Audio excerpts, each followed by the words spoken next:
Hello everybody, my name's Robin Harrison, a Global Content Director at Clarion Gaming Digital, and I'm joined today by Ivan Filletti of Gaming Malta. Now, we're at the start of a new year, and we're going to have a conversation today about Gaming Malta's mission, its role in promoting Malta's gaming ecosystem, and also really looking ahead with reference to its new manifesto and how that sets out a blueprint for the future of gaming in Malta. So, Ivan, it's great to speak to you today. It's a pleasure being here. We'll always look forward to explaining what's happening with our ecosystem. Fantastic. 2025 was a bit of a milestone year for Gaming Malta. It celebrated its 10th anniversary. To start off, I'm interested to find out from your perspective about how its mission has changed over the past decade. Do you feel its kind of role in attracting business to Malta has become increasingly crucial over this period? Look, Rob, I think we should take it back to 2004, right, when Malta first joined the European Union. And we were the first jurisdiction, essentially, European jurisdiction, to regulate the iGaming industry. Since then, Malta has become, I would say, the Silicon Valley, no ifs and no buts, of the iGaming industry globally. We've got more than 250 gaming operators on the island. It accounts for just under 7% of our gross value added as a as an economic pillar, basically, of the local economy.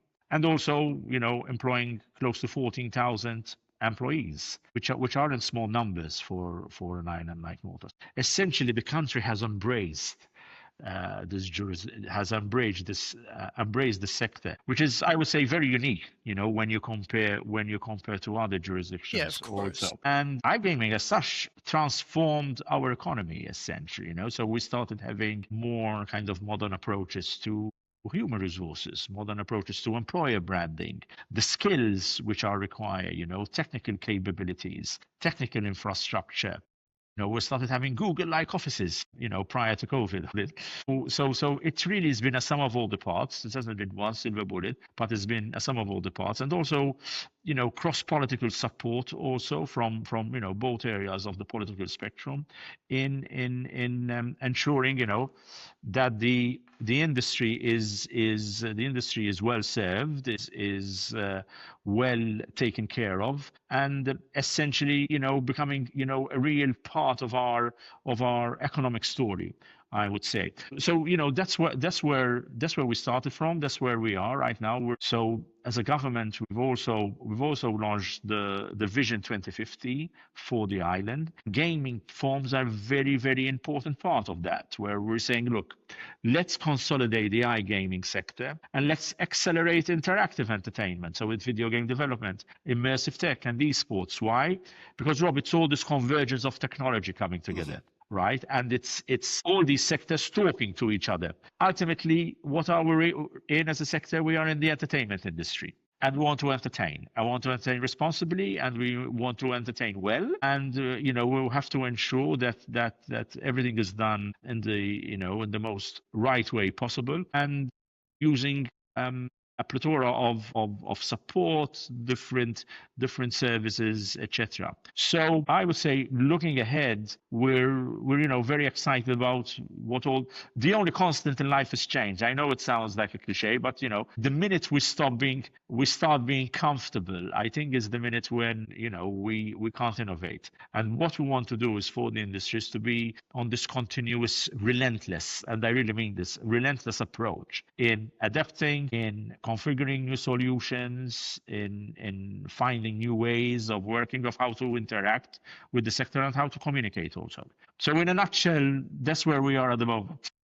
Wow. I mean, it's really interesting to hear of gaming being talked up as a central pillar, to the economy, because it's not something that I think we hear from a lot of other jurisdictions. And it's fascinating what you're saying there about how so many other industries can kind of like evolve and emerge out of that gaming infrastructure. That really feels, like, as you say, we are in the entertainment industry ultimately, but it's really interesting to hear kind of like a roadmap to that wider ecosystem emerging from gaming. So I think that's something that I definitely want to kind of touch on really with the next question, because I was going to ask about whether there's a sort of change in the sort of companies you're looking to attract, and I think, you know, partially you've answered that, in that there is this wider ecosystem to be brought in.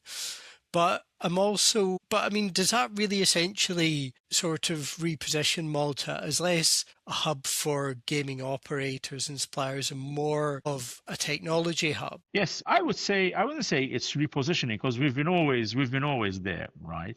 Just to give you one concrete example, for example, just a couple of weeks ago, I chaired, together with the Minister of the Economy, the iGaming Council, where we bring, some of the key operators, some of the new operators who are investing on the island, etc. And around the table, we discuss the challenges of the industry way forward, which investments are being done, and all that. And I think that's pretty unique in itself, right? It's pretty unique in itself, where Gaming Malta is serving a bridge to the policymaker, and we're bringing all this to the table. Now, why are we doing this? It's also within the Vision 2050, where we're looking at quality over quantity, right? So we're the fastest, growing economy in Europe. Essentially, there's no unemployment on the island, but what we want what we want to attract is the key talent. It's the tech talent, it's the data scientists, etc.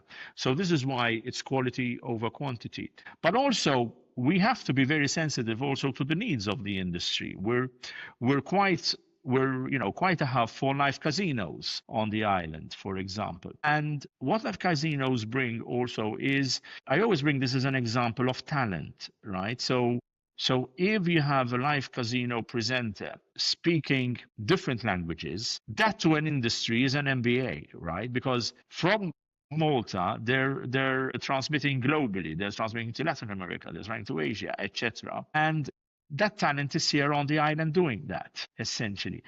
So that's why it's a segmentation exercise, and serving the industry where it needs to be served, and attracting also that kind of talent.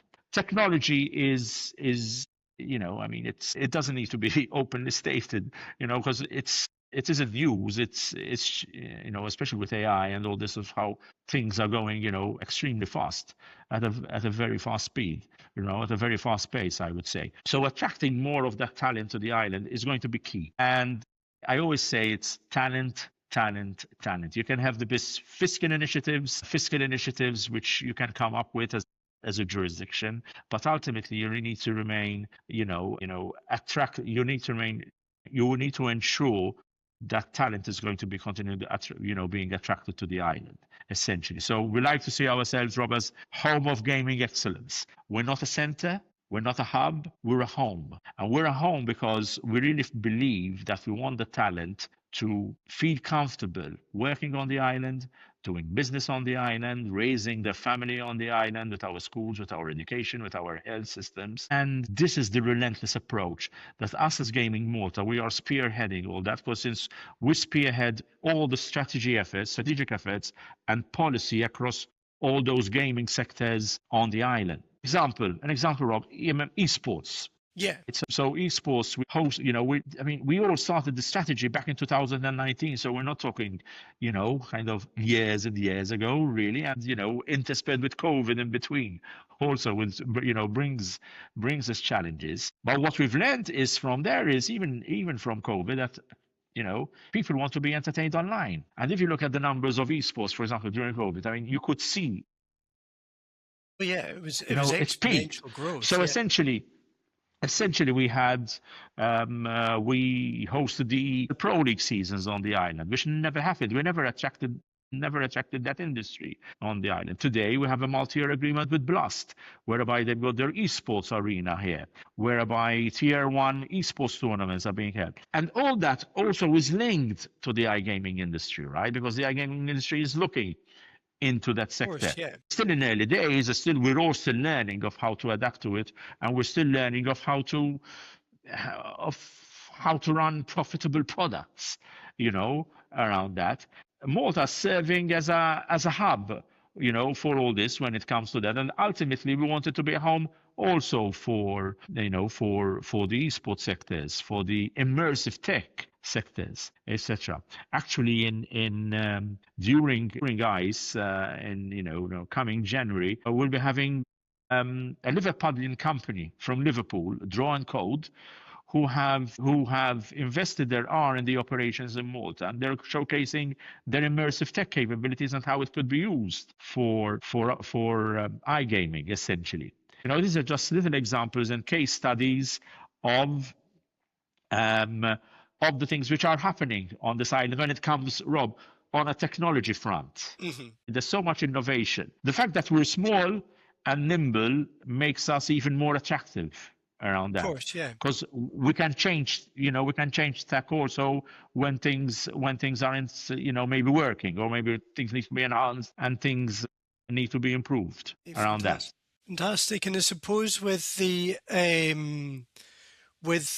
manifesto, that's kind of an example of how things can be improved and how things can be enhanced going forward. And one of the things that strikes me about it is it's quite a broad remit that it sets out. I was wondering if you could maybe just kind of elaborate more on how you're going to execute on this strategy, because and this kind of, I suppose, at its core, this ambition for Malta. Yeah.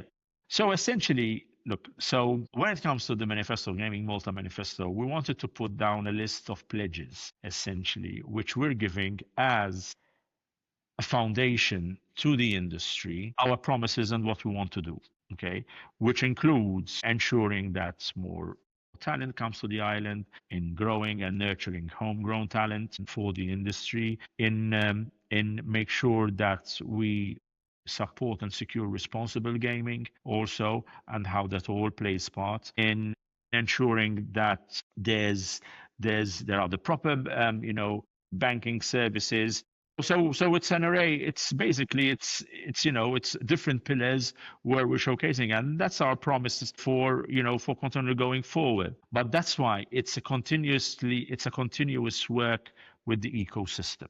And when we say we're the Silicon Valley for iGaming, because we have a very robust ecosystem. Well enough, it's B2C, it's B2B, it's the consultants, it's the lawyers, it's the due diligence experts and all that. And also because it's good that there is a manifesto, it's very good. It's also very good there are pledges also. But we went actually further than that also, right? So we're spearheading a campaign called Respect, RESPECT, where R stands for responsible gaming, entertainment, speed, professionalism, enhanced due diligence, customer-centric, and talent, essentially, as part of that respect. Why? Because we're the jurisdiction that's the flag bearer for the industry globally, essentially. And we want to tell external stakeholders out there that the iGaming industry deserves to be respected. It deserves to be respected because, as the acronym states, it's all for responsible gaming. It's all for entertainment. It grows at speed. It's got great product. There's enhanced due diligence on the sector.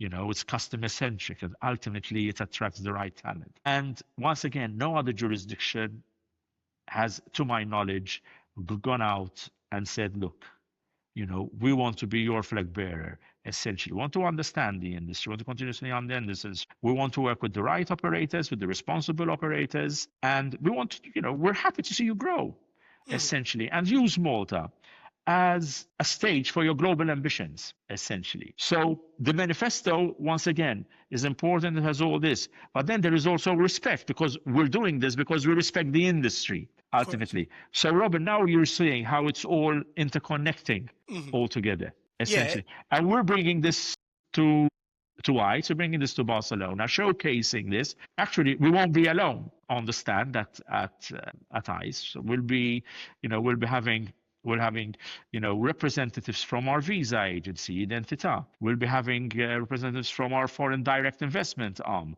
Malta Enterprise. Bank of Valletta, Malta's largest bank, will be there. So it's the power of one, as a jurisdiction, as a country, how we're bringing all this to the iGaming sector and to the gaming sector in general.